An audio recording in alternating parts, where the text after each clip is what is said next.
Namaste and welcome to the Festival of Bharat. My name is Kamal Mani Shetty and you're tuned into Season 4 of the Festival of Bharat. We at Festival of Bharat believe in having open and frank conversations about Bharat with no holds barred. And today we have with us a very special guest, Pandit Satish Sharma ji. Pandit ji is a scholar of Dharmic traditions, an interfaith speaker, and has spoken at various gatherings. He's a mathematician, an auditor, an accountant, and has held multiple directorships and has also been a senior management and IT consultant with international experience for more than 2 decades. He's a teacher of Jnana Yoga and has recently been awarded the title of Dharma Samrakshak and has also been authorized to speak on the 6 darshanas of Indian philosophy by the Council of Hindu Swamis and Saints in Rishikesh. Namaste, Pandit ji, and welcome to the Festival of Bharat. Namaskar. Pleasure to be with you, Kamalji, and thank you for that overly flattering and generous introduction. My pleasure, Pandit ji. Thank you so much for joining us. Pandit ji, I would like to invite you to first speak. You're joining us from Britain, and I would want you to speak on the COVID crisis in Britain. It's been very painful. It's been a huge sort of a challenge for the country. So I want you to actually speak about that and give us your perspective on what's happening there. It's a great subject to start on. The circumstances of our conversation partly have been facilitated by the fact that we're all under lockdown. And so most of us are spending a lot more time being available in front of screens than we would otherwise do so. But the circumstances that we're in are both unfortunate and fortunate. I think we are blessed as members of the Sanatana Dharma tradition in that we have a number of advantages at our disposal. One is we have the perspective of a society and a civilization which has spanned 14,000 years. And within that time, we have encountered an awful lot of things. We have learned a great deal about what it is to be a human being. And so we have developed a perspective and a timeline which is very, very long. We don't look in days, months, we look across lifetimes. And so when you look at the situation that we're under in those terms, it's easier to cope with, it's easier to understand, and it's easier to navigate. The difficulty that we're facing in this country is that they have generally had a very short timeline. And so there are many lessons that are being learned the hard way. And when lessons are learned like that, they're learned with fear, with confusion, with a great deal of pain and suffering. And so we have a situation in the country where I would suggest that everybody is feeling their way in the dark. The politicians, they are in uncharted waters, the most turbulent waters. To add to that, we have the turbulence of the Brexit situation, which is a completely new tapestry upon which they were going to chart a course. So put those two things together, I don't think the United Kingdom has been in such uncertain times since probably the last World War. So we have a generation now who are, many of them are still able to remember the difficult times that happened in this country immediately after the war. And so they have a more laconical approach to it. The younger generation have never seen anything like this. We have a generation of 30-year-olds who have never encountered uncertainty in the way that it's present. The health aspect of it, in terms of well-being, there is a great deal of testing going on. And so every day more and more information is coming out about new cases detected. And that sounds quite terrible. But when you dig a little deeper, you understand that in the past we've had flu epidemics. Sometimes we've had epidemics where the casualty rate was much higher. But in those times we had no idea of the number of cases, how they were spreading. It's a completely different set of comparisons. So we put that to one side and then consider those people who are hospitalized by it. There is a small percentage. I think we had a statistic only 2 days ago that 388 people have died with only COVID-related symptoms and then death. So they have no other conditions. We've never had any data to compare that to. The worry is that it might be an awful lot worse. And so the government is really beholden, it has a responsibility to prepare for the worst. And I think we're in that situation where preparations are being made for the worst. Hope is that it won't be necessary. Hope is that this pandemic, the figures, the profiles will follow the profiles of other coronavirus type epidemics, and that very soon we will be seeing the light at the end of the day. The news about the new vaccines is very welcome. They're not without their side effects. They're not without their problems. Never has a vaccine been introduced into the human population in such a short time frame without the dimension of long-term effects being considered. But we are where we are. There are one or two aspects about the vaccines which do cause concern in this country. And I think to some degree, in Bharat, you have an advantage. The Covaxin vaccine has been produced using a very traditional methodology. And so it's old, tried, tested science, no crazy ingredients or leading edge scientific exploration. And there is every probability that that vaccine will be very successful. The Oxford AstraZeneca vaccine is, as one sometimes finds with academic institutions, research institutions, it's pioneering, it's cutting edge, but there are some ingredients that cause severe cause for concern. The stool, I think one of the DNA strands is from the stool of a chimpanzee. Very exploratory. I would rather personally take the Covaxin than something quite so pioneering. So we're entering that stage now, and we'll see what happens. But by and large, the population is becoming accustomed to having to deal with this, and we will muddle through. We will muddle through. Absolutely, Panditji.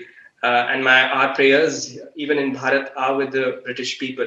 And on that note, can I invite you to actually recite a mantra for dedicated to the British people, and offer your blessings to the nation. Wonderful. Thank you so much for the opportunity. I would suggest that at the moment, the fear of what is happening and the uncertainty is as harmful, if not more harmful, to the community and the society than the actual pathogen that we're dealing with. And in times of fear and uncertainty, we could do a Shanti mantra or something like that. But I would like to put a mantra out there, which I think this year, especially, everybody should really chant and become attuned to. And it's one of my favorites. Om Asato Ma Sat Gamaya Tamso Ma Jyotir Gamaya Mrityor Ma Amritam Gamaya. Om Shanti Shanti Shanti Om. I think if we are going to find our way out of this, then it will be with knowledge and vidya and gyan, and not with asat. And so hopefully everybody can use this God-given faculty of reasoning, of wisdom, of intellect, of scrutiny, and use that to map a course rather than fear, belief, blind belief as well. Absolutely, Panditji. Thank you so much for that. And Panditji, moving to my question about Bharat and Britain. Now, you're a community leader in the UK. I want to ask you, how do you look at this relationship, Indo-Britain Britain relationships developing under the two Prime Minister Boris Johnson ji and Prime Minister Narendra Modi ji. It's unfortunate we couldn't have the British Prime Minister here for the Republic Day, but this relationship has really gone from strength to strength. I want to know your perspective on that. Firstly, if I can correct you a little bit, I don't think it's possible for our community to have community leaders, because for leaders you need followers, and we are notoriously averse to following, which I think is a wonderful thing. Secondly, I think probably that my degree of vocal expression and ability with the English language is really what's caused people to push me forwards.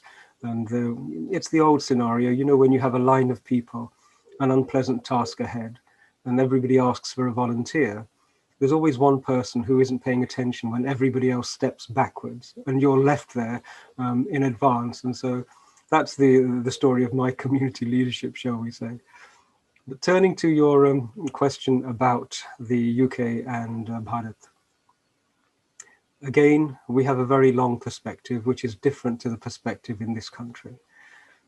Our perspective, for anybody who is aware of history, is that we had millennia, maybe 13, 14,000 years of recorded history, of which 12,000 was wonderful. And then the last 1,000 years was actually the most traumatic of experiences that any civilization could go through. And of the last 300 years, a significant part of the trauma and the devastation that was caused was actually the responsibility of people from Great Britain, this island. And so that is like a shadow which sort of overshadows the relationship. Now, there's never been any acknowledgement. There has never been any understanding. I'm reminded of how Germany confronted its Holocaust with a very open and honest desire to move beyond it. And so having acknowledged it, Germany entered the company of civilized nations of honor and integrity and moved forward. But the United Kingdom, Britain, has never done that. What it did is it hid everything that it did. And so there is a difference there, a remarkable difference. And I view this as a potential pothole on the roadmap which has to be addressed. And it's a difficult thing to do when you have built your civilizational identity on the basis of being superior, of being naturally more civilized than the naked heathen, to then acknowledge that in fact you were mistaken. The moment you acknowledge that, what you then have to do is to face the consequences. And that then means dismantling all of the institutions which were created to promote and preserve a supremacist civilizational worldview. This is a very serious issue that has to be addressed. In India, we have a capacity to absorb apology, regret. You know, we're more than willing to embrace anybody who says, yeah, I got it wrong. Can we move forward? In the past, we've been more than willing to embrace anybody who came forward, irrespective of whether they had a knife behind their back or whether they were actually genuinely friends. So we have the capacity to accept an apology and a recognition with grace. And I think slowly we're moving in the United Kingdom to the time when that apology and that expression of remorse is going to be given. On that level, the civilizational to civilizational level, I think there is a wonderful opportunity. It's also worth remembering that most of the British population have no idea of their history. In schools, they're taught up until the Elizabethans and the Tudors and Henry VIII, perhaps, if there is an enterprising teacher wanting to add a bit of colour into the conversation. And then it leaps forward to the Second World War and perhaps the First World War. And even that's a very Eurocentric perspective. And so the vast majority of the British people have no idea of the atrocities that were perpetrated in their name. In addition to that, they actually didn't benefit. Much of the money that was brought into the United Kingdom by people like Clive and so on, it was squirreled away into tax havens offshore in the remote parts of the world. So there is an evolutionary step that Britain needs to do in terms of its own population as well.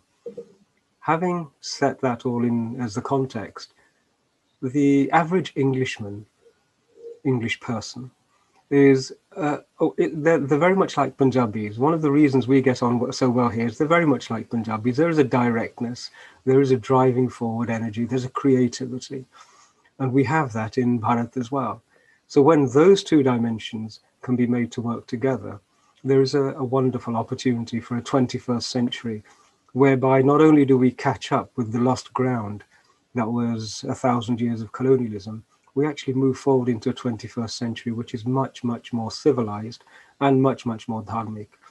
I think there's much to be hopeful for. Thank you, Panditji, for sharing your thoughts on this very, very important subject. Again, as a guru, as a philosopher, living in Britain, but firmly rooted in Sanatan Dharma, in Bharatiyata. Do you see a Bharatiya or Dharmic renaissance there in Britain amongst young Indians the way we are witnessing in India? And if yes, then I would really like for you to share some anecdotes of how this change is happening there. That's a very perceptive and pertinent question. Let me put it like this. Our understanding of Dharma is based on 10,000 plus years of seeking. Right? We learned lessons on how human beings can best survive and thrive on this planet where one day we open our eyes and we find ourselves here. So we have built up step by step knowledge about how best to exist, but also how best to preserve the planet so that future generations can exist.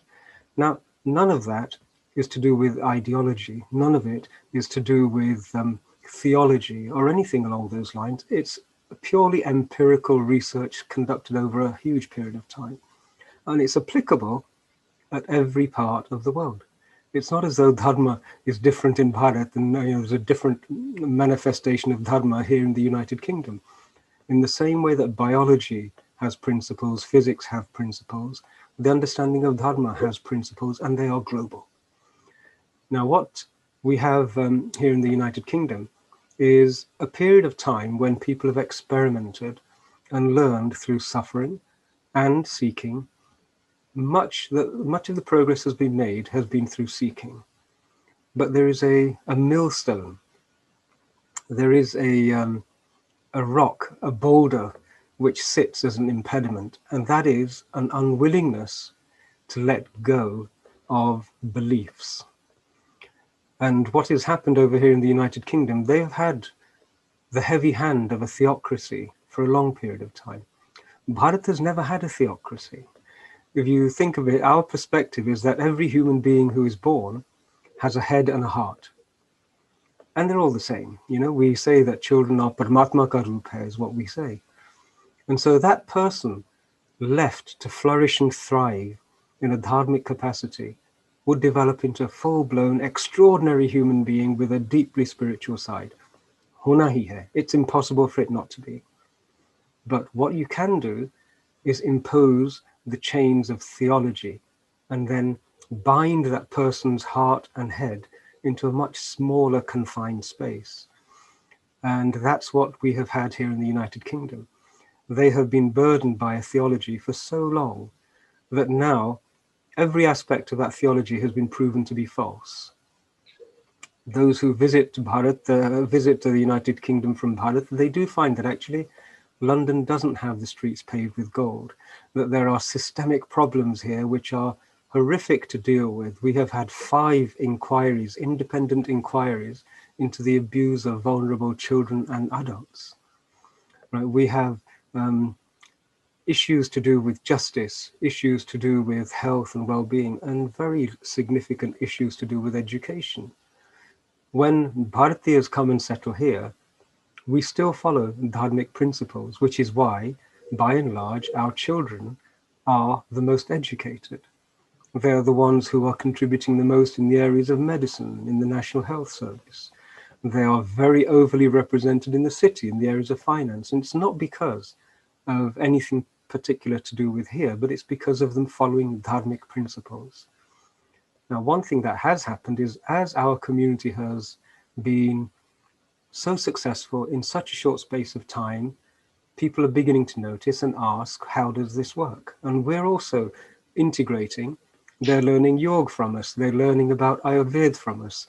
They're learning many of the traditions to do with the philosophies. And ours are try it and see philosophies. If it doesn't work, we say, don't believe it. We don't mind. It's not that you have to believe it. It's my way or the highway. We say, try it. And fortunately, the more they try, the more they find it works. And so naturally, Britain is on an appearance of a dharmic way of living, and we're actually just catalysts speeding it along a little bit. There is one little wrinkle. Macaulay said it best. He said, we want to create an environment in which we can have a Hindu who is brown on the outside, but basically white on the inside in values and everything else.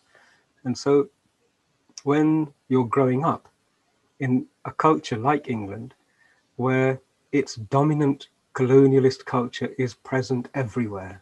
Whether you're walking through London and you see the statues, the way in which architecture, the way in which city design, the way in which the flags, everything, it's a continuous programming exercise. If you walk into the House of Parliament, you are being psychologically conditioned to think and feel in a particular way. And so we do have a generation who are growing up imbibing that perspective. Now, as they imbibe that perspective, we do feel from time to time that they're losing some of the core values, but it's only a question of time before they understand, well, pursuing arth and pursuing kam doesn't bring happiness. Yeah, if you are circularly stuck in this kam, arth loop, very rapidly you realize something is not quite right. And then we have the get out, which says, learn about Dharma. And then you understand what moksha is.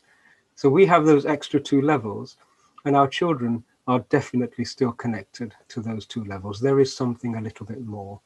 So I'm quite confident that we're not going to lose that connection with 12,000 years worth of learned lessons. It will appear. And we are seeing it. We are seeing it. In fact, the newer generation, we have got some figures and personalities in there who are so impressive. And you can see that they are moving forward faster on their journey towards Dharma than perhaps the previous generation was.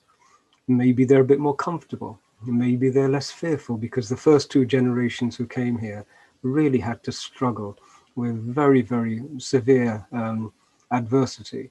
And they don't have that. So I look at the youngsters with a great deal of confidence. They are the best generation we have had, and they have the potential to make dramatic changes for the better. So I'm very, very confident that it'll happen. Absolutely, Panditji. Thank you so much for sharing those very insightful thoughts. And moving logically from your answer, there are so many of our Muslim and Christian brothers and sisters who seem to be also rediscovering their roots and they're returning to Dharma. How is this happening, in your opinion? I mean, there has to be a huge change in a person's thinking, and I'm sure they would be facing some kind of resistance from their own communities. So could you share your thoughts on that? Yes, again, it's a very contemporary and powerful question and subject to consider. So I'm going to use an analogy of a lie detector. If you attach somebody to a lie detector, the moment they lie, their body becomes so uncomfortable that it's detectable. And so there is a message that our bodies, our minds, our hearts are constructed to actually be content and at peace with complete truth and integrity. The moment you have a conflict in any of those, our body gets disturbed. And there's a very important lesson that only those people who are completely content will be completely healthy. Now, we are finding that people are looking at the beliefs they acquired when they were young, when their minds were vulnerable, and they're saying, well, these beliefs have not brought me peace. I find it as a human being difficult. How long can I go and ignore such fundamental feelings? My heart is not happy. My head is not at peace. And yet I see these Hindus wandering around like they have for 15,000 years, quite smiling and at peace with what's going on, even though they have been on the receiving end of atrocities for so many millennia. They must have something. And all it takes is that natural desire to seek peace, happiness, and contentment. That desire needs to get just strong enough to cause blind beliefs to be questioned. Once the journey starts, that's the first domino. It tumbles, and then a person is seeking. And each time you get an answer to what you're seeking, you feel less ill at ease. Each time you get another answer, you feel more comfortable, more contented. And the more answers you get, suddenly you start to nourish. And your existence as a human being begins to really start once you start seeking and getting answers. So it doesn't matter whether the ideas are from what's called a Christian tradition, which is just a mind map, or whether it's from a Muslim tradition, just another mind map, or indeed whether it's from a Swaminarayan tradition, which again is a mind map, or any parampara. All of our paramparas lead you to a stage beyond parampara. And some paramparas bind you into the parampara and do not launch you forward. And that's the difference. So people are leaving a set of ideas which imprison and ensnare a person, because who wants to be a prisoner for that long? So the important thing is that we need to encourage people to revert from believers to seekers. You know, if you show a child a puzzle, naturally he will try and solve it. And when he solved it, she will feel really happy. We are built as seekers, not as believers. And so more and more people are reverting to that natural state of being. So it's not as though they're leaving a tradition and taking on another tradition. They're actually releasing themselves from a mental straitjacket to become a fuller human being. And that's why we don't convert. You know, how can you convert somebody when they are in an unnatural, confined state and they become natural? That's not a religious conversion or anything like that. It's just a reversion back to being a natural human being. And so this is also inevitable. There is an understanding which I've acquired, and that is that left to humanity, each of us develops into a divine being. But to preserve violence, you need an institution. To preserve violence and re-inflict it generation after generation, country after country, you need institutions into which violence can be enshrined. If it's emotional violence, if it's intellectual violence, or it's physical violence, you have to have an institution. And we do not have institutions which enshrine anything, because we say any human being can start on a path of sadhana, and what will happen is nature will take its course. And what we will see and witness is the emergence of a contented, peaceful, tranquil, dharmic human being. Very beautifully shared, Panditji. Thank you so much for that. I want to shift focus on Bharat.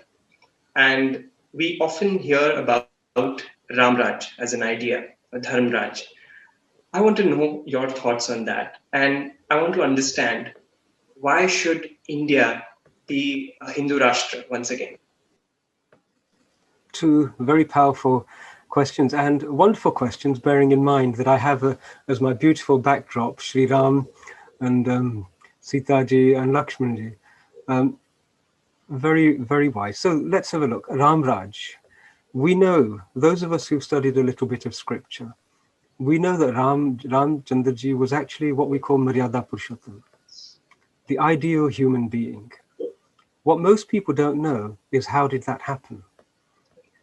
Now, at the age of 16, he was actually chronically depressed. He had been on a yatra like Gautam Buddha, disillusioned, and he insisted, when Brahmrishi Vishwamitra and Brahmrishi Guru Vashisht were there, he said to them in front of Raja Dashrath, he said, I am so distressed. This world is a place of suffering. What is it that you rishis have that you can walk on this earth smiling, which I don't have? And if I'm not qualified, if I'm not fit to receive it, then I would like my life to end at this moment in time. And then a wonderful conversation occurred between Yuvraj Ramchandraji and his Rajgurus. And that conversation, we have captured it. It's in the Maharamayana, as it's called, the Yog Vishisht. And at the end of that conversation, Ramchandraji is a self-realized human being. And then all of the decisions, Sri Ram has appeared, all of the decisions that he makes from that point forward are the decisions that an enlightened human being would make, with a view on the bigger picture, not bound by mortal foibles or fears or worries or anything like that, but capable to be a person with every decision indicating 100% the benefit of all of humanity. And so a person who imbibes those principles and then manages to pour them into the social structure, that person will create a society which will subsist, it will last for as long as people don't become corrupted. Now, there is an interesting dimension on this. I was having a chat with a lawyer about the manner in which the Bharatiya community, wherever they go, they have the lowest rate of criminality. They have the highest rate of what's called integration. And I put it across to them that most of our people, my parents certainly, when they came, my mother didn't understand English legal practices, and yet everything she did was naturally a lawful process. And our people, wherever we go, whatever we do it from the point of view of a dharmic instinct, a basic understanding that what harms me will harm other people, so I don't do it. Now, if you can have people whose heart and mind works in that way, you don't need law books. You don't need libraries and libraries and tomes and tomes. You know, where are the old law libraries gone for Bharat? It was 12, 14,000 years of civilization, but we don't have a library anywhere which contains precedent and contains law and case law and everything else, because naturally people were taught to exist in a manner such that society flourished and didn't need as rigorous controls from outside. In the absence of those, you have a society which needs to be rigorously regulated by law and then policed by force. And so Ramrajya is one where human beings know that they are interconnected, that what's good for one is good for all. All of those principles that are dharmic principles, they are embodied in people. And then those people create a Ramrajya. They create a society in which everything flourishes because it's intended for the good of everybody. It's not done for personal, petty, mortal concerns. So this is my vision of a Ramrajya. Now, a Ramrajya, we are lucky in that we have precedent, we have guidance, we have Dharma Shastras, we have Dharma Gurus, we have carved into the walls of mandirs guidance. I remember going to Ellora and Ajanta, and carved into the stone walls of the temples is guidance. So we have it everywhere. So naturally, we will emerge as people who are dharmic. There is an element of tainting and polluting now because you all have MTV and things like this. And so people are being overstimulated, but the drivers are still there. And after a period of time, those drivers will come to the fore. So Ramrajya is absolutely critical. It's the natural way in which dharmic people travel this journey of existence. Now, with regard to a Hindu Rashtra, there is absolutely no reason for there not to be a Hindu Rashtra. Okay? On this planet, I think we have 57, 58 Islamic countries. We have 127 or something Christian countries identifying themselves as those. And so why on earth isn't there room for one Hindu Rashtra? Right? Anybody who says no, a Hindu Rashtra is a bad thing is naturally proven to be a hypocrite if they don't object to hundreds or tens of countries following different theological and civilizational principles. It would be a wonderful thing.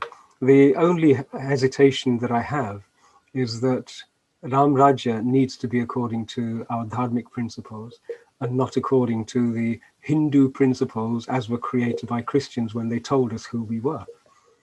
They have to be how we know ourselves to be. So the proof is in the delivery. I recall when Prime Minister Modi ascended to leadership, there was such a negative backlash. There were all sorts of nonsensical scares, and now almost a decade later, nothing like that has materialized. And yet even then, the bogeyman of, oh no, a Hindu Rashtra is a terrible thing, is still regularly voiced. So I see it happening. A Hindu Rashtra is a Dharmic Rashtra. But in a Dharmic Rashtra, we don't place human rights beneath religious rights. This is the key difference. In every other nation who identify religiously, they place religious rights higher than human rights. So naturally, a Hindu Rashtra is an improvement on the status quo. Absolutely, Panditji. I want to now shift our conversation to some of the some of the events which have been happening both in Britain and in Bharat. And we have heard, and to our utter dismay, of grooming gangs in Britain. I want to know from you, what exactly happened, and is justice being brought to bear? Okay, this is quite a shift in gear from the large panorama of millennia of civilization to a corner of the European continent which is quite cold and harsh and relatively recently civilized. But we'll give it a shot. So in this country, we have an experiment going on, and the experiment is called multiculturalism. And the idea is that multiple cultures can live together in harmony and without friction and work together for mutual benefit, which is like one of those theories. On paper, it sounds wonderful, but it never happens in real life. The reason it doesn't happen in real life is that a state needs to police such a multicultural society with complete equality. We talk in Bharat of a uniform civil code, and it's only if there is a uniform civil code that such a society can work. In this country, we have religious laws as well, canonical laws, and then we have the laws which have been created by the House of Commons and Parliament and the general public. So they run in parallel. But we also have other legal systems. Sharia courts operate in this country as well. So there is a bit of a mishmash, and this is being sorted out. Now, from one perspective, not every community, not every society runs on the same value system. In some societies, you have what we call a Dharmic perspective, which is that every human being is divine and a manifestation of Paramatma. And in other communities, you have still an element of tribalism. There is tribal competitiveness going on. There is competitiveness for resources, competitiveness for primacy, for political power, all of those things. And when you take all of those totally different strains and put them into one cauldron and then mix it all up, then there are going to be odd outcomes. Now, we do have in this country, in the United Kingdom, a distinct civilizational profile, which is at odds with the civilizational profile of where this country is. And Great Britain, the people of this island are honest, decent. I think it was Will Durant who said, "The Englishman is amongst the best of men, and the Britisher is the worst of men," or something like that. And the English identity, the Welsh identity, the Scottish identity, good, solid, straightforward people. And you get on with them, you work with them, and it's great. It's really good fun. They're harsh, their jokes are very severe and can be very offensive if you're not used to them, but the heart is completely pure. Now, that society has been open and welcoming for a long period of time. But there are communities who have come who do not respect that. Their stage of civilization or societal evolution hasn't moved beyond tribalism. Now, we know that in many parts of the world, tribalism still exists, and where it's perfectly feasible to go and kidnap the daughters of a tribe which you find offensive and bring them into your own. It's been going on for a long period of time. It's also it's a recorded fact of history that one of the most violent ways in which you can attack a tribe that you oppose is to destroy their capacity to reproduce themselves in the civilizational mode that they would continue. We saw this in Bangladesh when the 1971 war, and the whole purpose of raping, 400,000 Hindu women was nothing other than to destroy the future of that society. And so there are ideologies where these principles are at play. And what we have in this country is a small group of people who have an alien ideology, and that ideology allows them to make an identity of the other and make that identity so low that they feel they can do whatever they wish with it and use innocent and vulnerable adults and children for their own political and their own societal benefit. So we have had this in this country for a long time. Turning to the specific instances, there is a phenomenon whereby a group of men will get together and target vulnerable girls. And those vulnerable girls follow a particular profile, and those groups of men follow a particular profile. And this is what's made it quite unusual. Against a national population where, for example, the Pakistani community are only 2%. Pakistani men are only 2% of the British population. And yet, if you look at the grooming gangs, those gangs who came together to kidnap non-Muslim, non-Pakistani girls, 84% are from the Pakistani Muslim community. Now, that's a statistic. And so, you know, it's a reality and it's a fact, and that needs to have been explored. Now, at the moment, we are facing a great deal of discomfort because the reports that the government has produced, it's almost as though they have deliberately tried to avoid dealing with the issue. So the latest report, it studied 5 locations up and down the country, and none of those 5 had any recorded history of this particular problem. When there are 22 towns where this problem has been highlighted, identified, and there is data, but they were not researched, they were not scrutinized. So when politics and social manipulation and engineering society intervenes with statistics, friction occurs.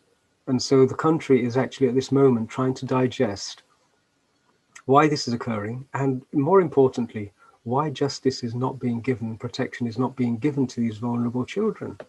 The Home Office, I know for a fact, is reviewing the manner in which police record data.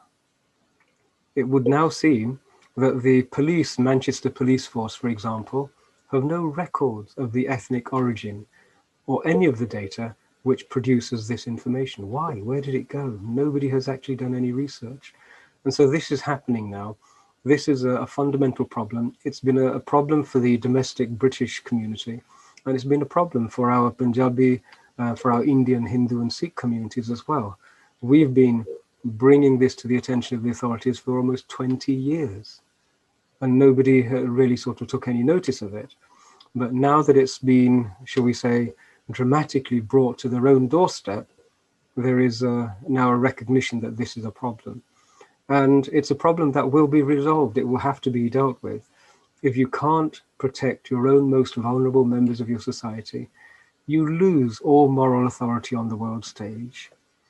Right? The BBC's capacity to go and poke fingers in other people's problems and scratch at their wounds, it immediately becomes compromised when you just simply ask them the question, well, how are you getting on with this particular problem? So it has to be addressed. It's a moral and a societal imperative. And I hope that under the new Home Secretary, our own Priti Patel, we will see progress. There's more chance we'll see progress under her than we have under any other Home Secretary so far. Absolutely, Panditji. I hope so too. It's a very painful reality that I think has to be confronted and has to be tackled, like you said. And when I look at it from Bharat, it seems very similar to what India is referred to as love jihad. There have been in India laws dating back many years. There are some new laws which have been introduced in recent months as well, which have made these laws and rules tougher for the law enforcement. Could you tell us if this, what we are seeing in India, which is essentially religiously motivated grooming of vulnerable women and girls, is born out of a similar cultural or philosophical underpinning? I think we make a mistake in Bharat in that we look at this particular phenomenon using Euro-Christian lenses. The language we use, the framework we use, the terminology, the value system is all actually Euro-Christian. And it hasn't helped anybody, and it doesn't help us. We need to look at it from I said at the beginning that Satya is important. We need to look at it from a Bharatiya perspective, which is look at it. Is it Sat? Is it Asat? Is it Dharmic? Is it Adharmic? Is it based on Vidya? Is it based on Avidya? Now, if we look at it using those measurements, all of a sudden, we see a different phenomenon. Firstly, there is no such thing as a religiously motivated because we do not accept the concept that religion is a valid idea. Okay? I have this conversation with interfaith people here and I say, no, we're a wisdom tradition. We're not a belief tradition. And if you're not a belief tradition, then where do the religious beliefs fit in the way we look at things? They don't have any place at all. Now, this is the difficulty. Now, people who have religious traditions, they want us to think like they do because it's built on a false equivalence.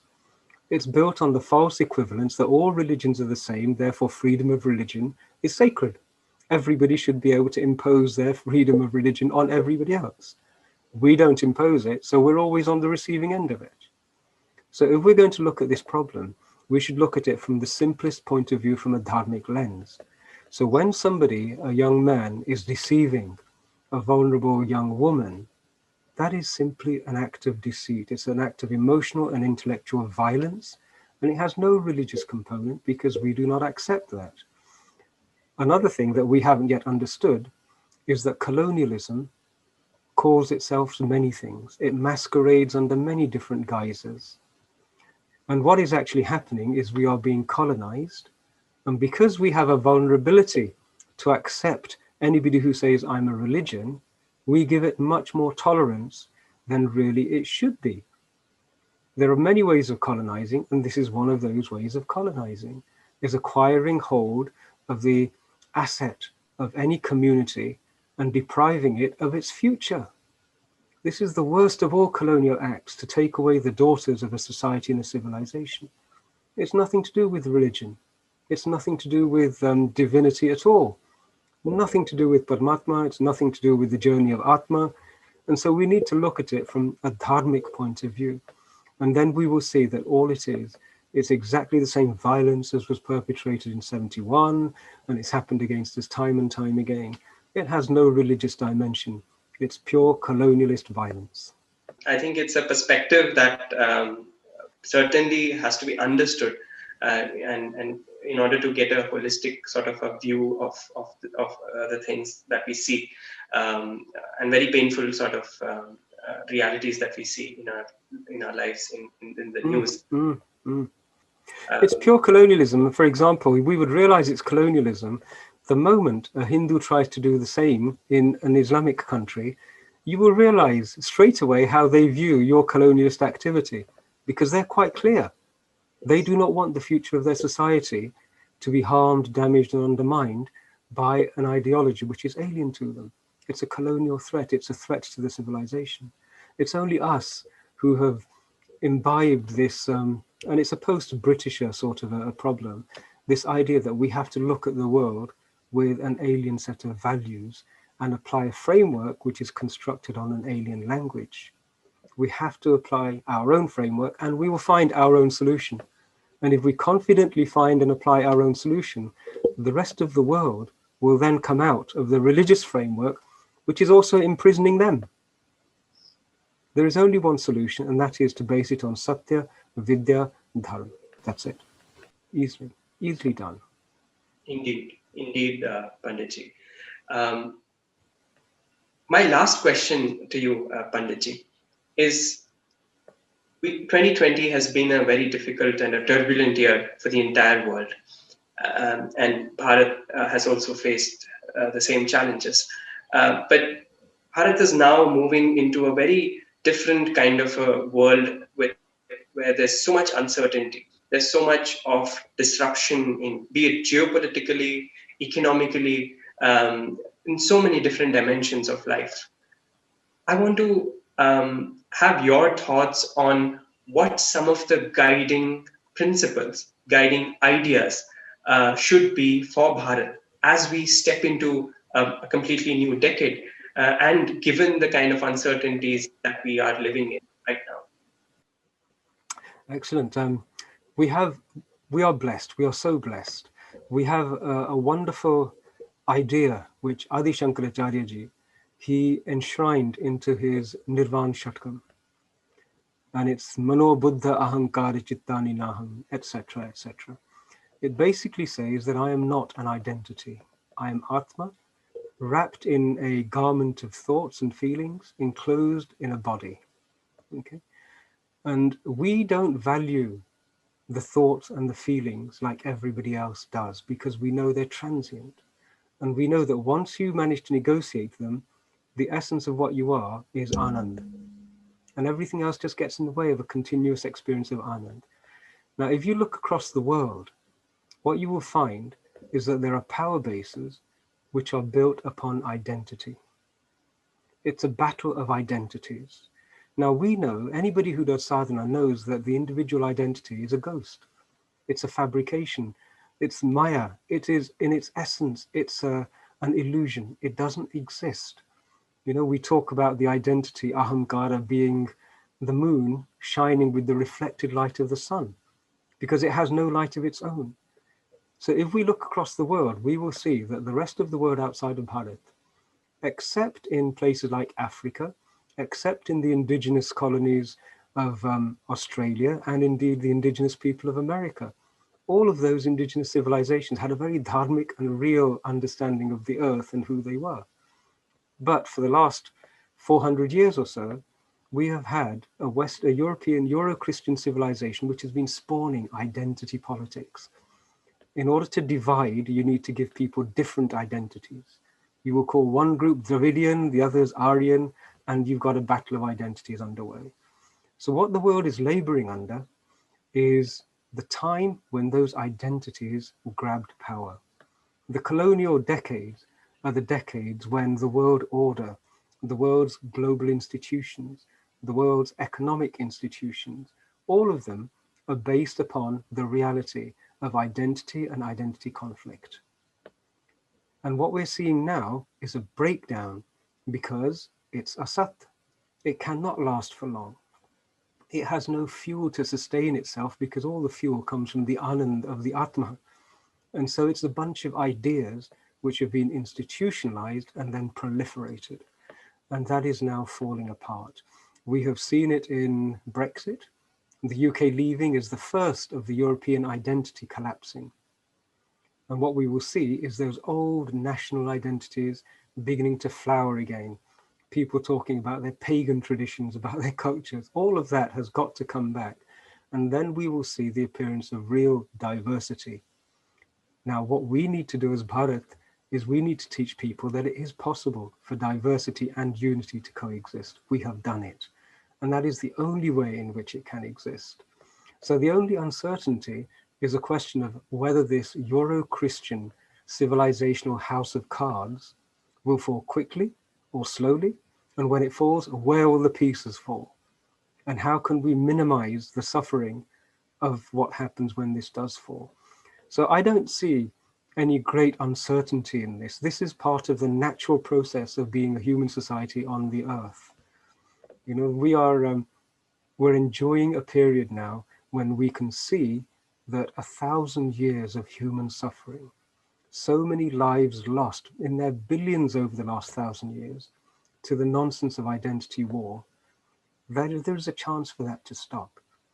The effort is there for us to do.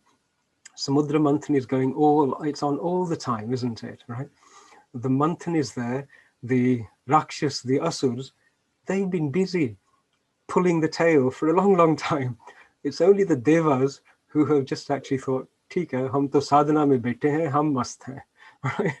We need to realize that we need to step up and grab our side, and then we should participate in the churn. And when the Vish appears, as it is appearing, the poison that comes, the only people who can hold it are those who have an understanding of what Shivji is, consciousness. We can hold it, and then we have to get the nectar, or we have to make sure we get it. Otherwise, the churn will carry on. So if you look at what's going on in the world according to our Dharma Shastras, this is nothing new. It's just not happened on this scale for a long period of time. We know how to deal with this. We just need to get up, get out, and start to get engaged. That's what the world is waiting for. Indeed. Just think for one moment, one Swami Vivekananda on his own shifted the compass of spirituality in the United States. One person. We've seen one Prime Minister Narendra Modi shift the direction of Bharatiya evolution and civilization. So all we need to produce is 30 or 40 more people like that, send them out into the world, and this could be resolved in 5 or 6 years. And then we would be back to a wonderful, wonderful earth So I'm very positive about it. The only thing that we need to do is for Bharatiyas and for Sanatanis to get up and engage. And as Krishnji said to Arjun, you have to get in the battle. We can't sit on the sidelines feeling depressed. That's the only thing left, and I'm confident we're all going to do it. Thank you, Panditji. I think it's so important to tap into our civilizational wisdom, and you've actually inspired us to do just that. Thank you so much, Panditji. It has been a very insightful, enlightening, and inspiring words that you've shared with us, and I'm so grateful to you for doing that. Thank you. That's my pleasure, my honor, and I'd just like to conclude with best wishes for the Festival of Bharat team. The Festival of Bharat idea was conceived, and at the time I can recall I was present when it was conceived. It seemed like such a difficult task, and yet over the last 3 or 4 years, it's grown and gathered its own natural momentum. And it's happened because it's timely, the people behind it are clear in their heart and their mind, valuable contribution. So my best wishes for the Festival of Bharat, and I wish you every success. And I hope the next season is even more productive and powerful than the past ones, which have been so impressive. Thank you very much, Kamalji. Thank you so much, Panditji. It means a lot for us. And we would also like to thank you for all of your support to the Festival of Bharat. And on that note, I would like to also request our viewers to continue supporting us and keep subscribing to both our channels, the Festival of Bharat and the Citti Media, because we will be posting content on both of them. We will be back with another fascinating and inspiring talk. Until then, please take care and namaste. Namaskar.